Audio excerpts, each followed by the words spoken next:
एक नवीन कैदी जेलमध्ये आला 15 दिवसासाठी, आणि ते जेलचं वातावरण बघून त्याला जरा अचंबित झाला.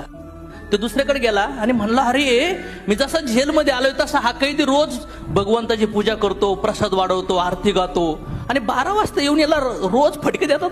प्रॉब्लेम काय याचा? एवढा भारी परफॉर्म करतोय माझ्या समोर, याला हाणतात का? ते म्हणले, तू काय कर, जेलरला विचार. ते म्हणले, त्यांनी आहे ना 10 मर्डर करून आलाय बाहेर, कित्येक लोकांचे घर बरबाद करून आलाय.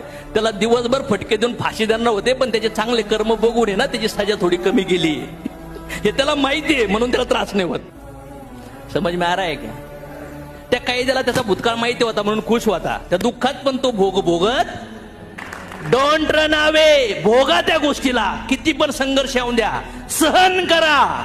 जो झुकता है वो दुनिया को झुकाता है बॉस. समझ में आया? झुक जाओ, कोई प्रॉब्लम